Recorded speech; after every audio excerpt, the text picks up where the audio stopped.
Kalau nggak gatel jangan digaruk, Pak. Seperti yang disampaikan Pak Nur Hadi.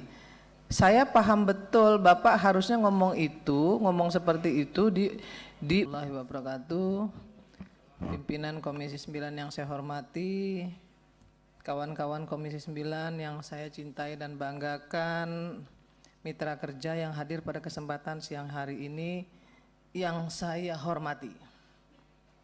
Yang pertama tentunya kalau bicara soal KRIS dari awal saya sudah menyampaikan bahwa beresin dulu alkesnya, beresin dulu SDM-nya, beresin dulu infrastrukturnya baru boleh jalan.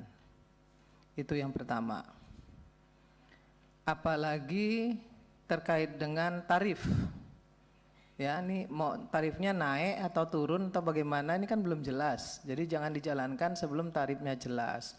Tapi alhamdulillah Pak Menteri sudah memberikan relaksasi, diberlakukannya mundur sampai bulan Desember ya kalau nggak salah. Jadi masih ada kelonggaran waktu untuk bisa menyelesaikan masalah-masalah yang belum selesai.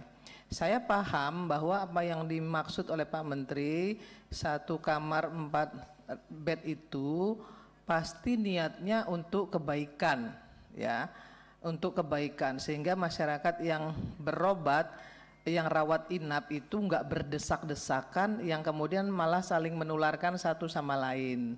Baik sebenarnya, itu patut kita dukung sepanjang. Nah ini dia, sepanjang yang saya sampaikan 5 item tadi diberesin dulu Pak Menteri.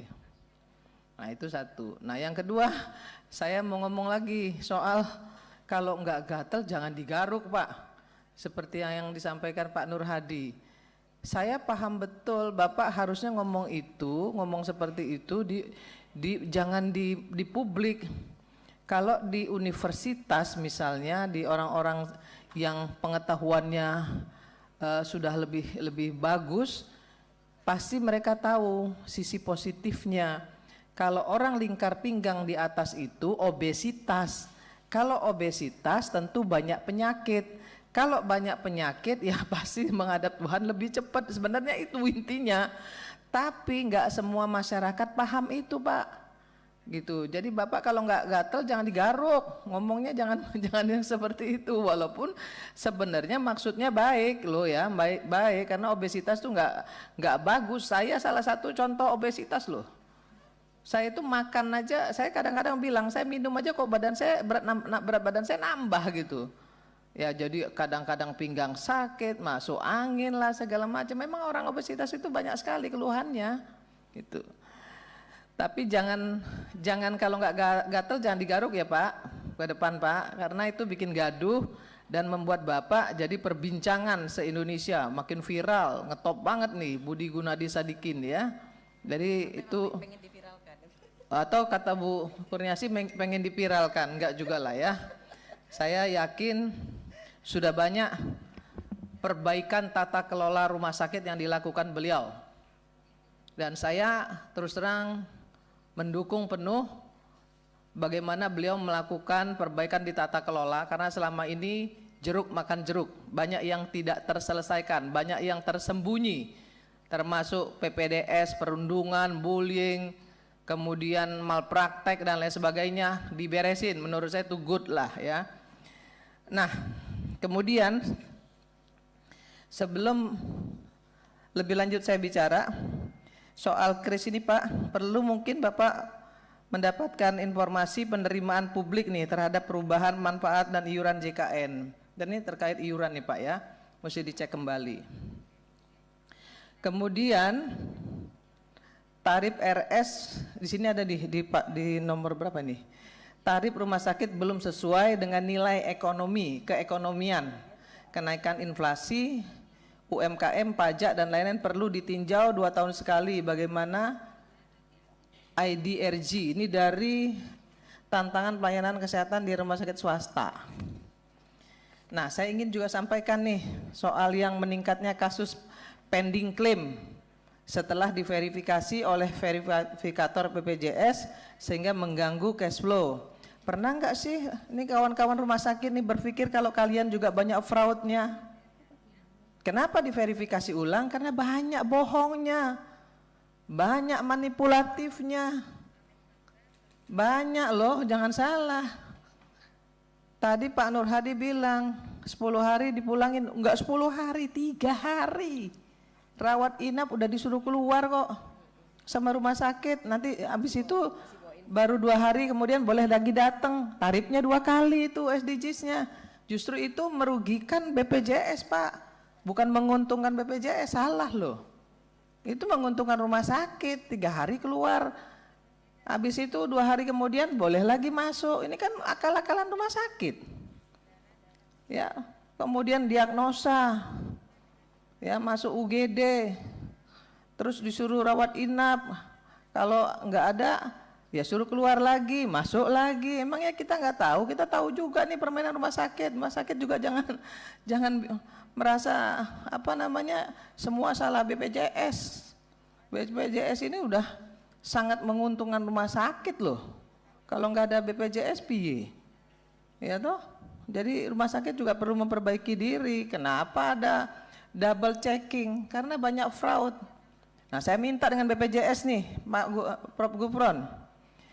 Saya dengar loh ya, isu ada klinik ya yang punya oknum ya, oknum orang kuat atau anggota DPR, saudaranya anggota DPR ya, fraud, nggak berani itu BPJS untuk beresin tuh yang begitu-begitu. Mau dia kakaknya, mbahnya, bapaknya anggota DPR ya, atau orang kuat lainnya, beresin, gak ada urusan. Jangan yang begitu dibiarin, yang lain kemudian diputus. Itu gak boleh begitu tuh ya Pak Gufron, jangan takut. Itu uang negara loh itu. Kemudian soal kapitasi, tadi mbaknya yang di ujung sana, tadi ngomong nih, bicaranya gini, sisa anggaran dari dana kapitasi yang belum digunakan oleh puskesmas adalah hak mutlak puskesmas untuk digunakan sebagai biaya kegiatan tahun berikutnya, sehingga BPJS Kesehatan tidak berhak. Lah emang itu duitmu, duit negara itu, bukan duit Anda, bukan duit puskesmas, itu duit negara. Ya, kami juga tahu anggota DPR berapa kuotanya yang dikasih, yang berobat berapa, terus sisanya dibawa main-main, dibawa liburan ke Thailand, ya. Jadi nggak boleh juga begitu.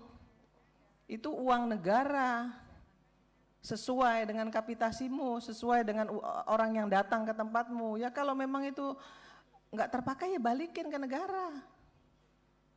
Ya jangan merasa berhak.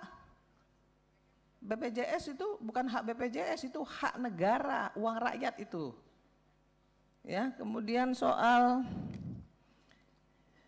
nih, rumah sakit swasta harus siap dengan alkes yang dibutuhkan. Jangan cuman main rujuk aja. Ya toh? Karena nggak ada alkes, ya kan? Pasien BPJS diterima, alkesnya nggak cukup, kemudian dirujuk. 2 kali loh itu 2 kali pembiayaan loh itu Prof. 2 kali loh, ya kan?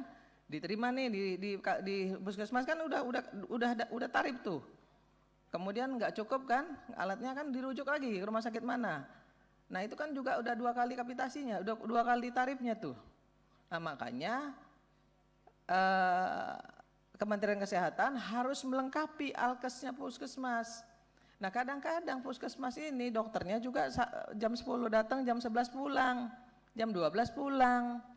Ya kan begitu datang dianggap aja nggak ada, ini dokternya nggak ada.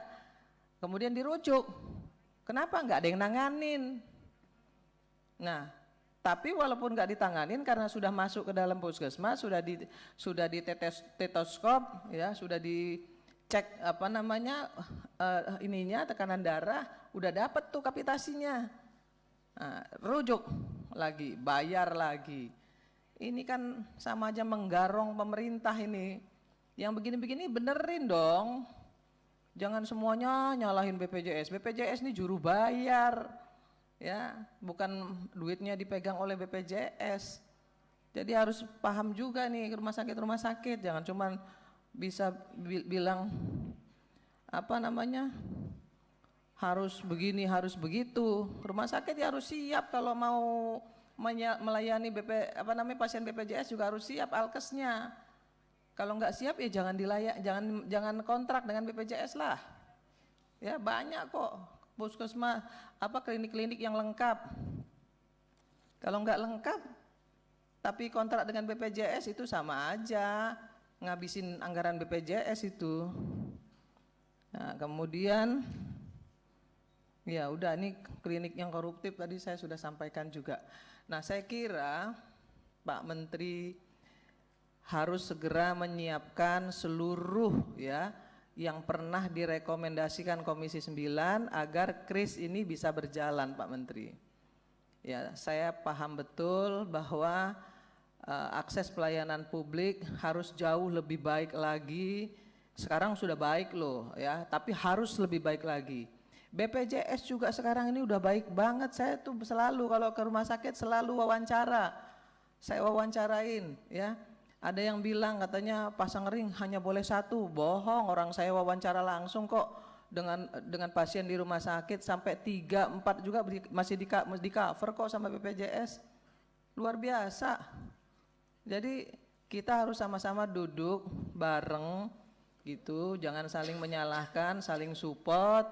Kalau ada yang kurang ditambah, kalau ada yang kelebihan dikurangin, kan itu harusnya yang dilakukan oleh mitra kerja.